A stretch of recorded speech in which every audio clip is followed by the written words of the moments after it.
Yes, yes, this wall will do what I have designed for it to do.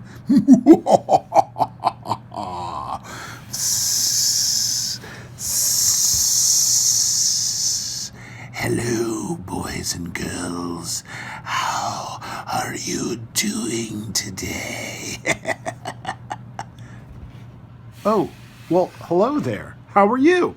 Yes, I was just getting ready for today's lesson. And you know what? Today we're going to talk about Revelation. But in order to get to Revelation, you have to go back to Genesis. Do you remember the serpent in Genesis and how he deceived Adam and Eve and how they broke God's creation by sinning? Well, everything that went wrong in Genesis will go right in Revelation.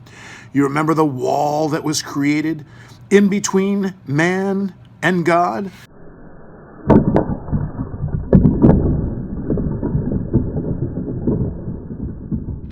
That wall will be destroyed, and we will be with God, those that have trusted in Him and in Jesus' sacrifice. Well, one of the things that's pretty cool is that in Genesis, everything that went upside down is made right side up. So, what do I mean by that? Well, you remember how God said, don't eat of the tree of the knowledge of good and evil. Well, in Revelation, He lets us eat of the tree. Pretty cool. And you remember how people began to sin and they were sad and then disease came and people died. Well, there will not be any more tears. There'll be no more mourning. There'll be no more death. Super cool. You remember how people ran and hid from God? Well, at the end of Revelation, they will come to God. You remember how God created the sun in Genesis, and the sun was to give us light and by day, and the moon by night. Well, in heaven, we won't need that because the light of God will shine brightly.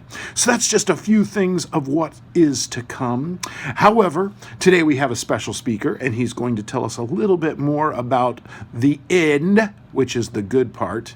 In between, there's kind of lots of fighting and death and pestilence, and God kind of gives the world a spanking. Yeah! But I need for you to sit up straight, point your nose right at the stage. Snow, don't listen to him. Talk to your neighbor. Be a distraction. Don't learn. You can help me by helping others, not help themselves. What? Not even cool. Who are you going to listen to? We're going to listen to God. So sit up straight, point your nose right at the front, and wait until we find out what's coming next.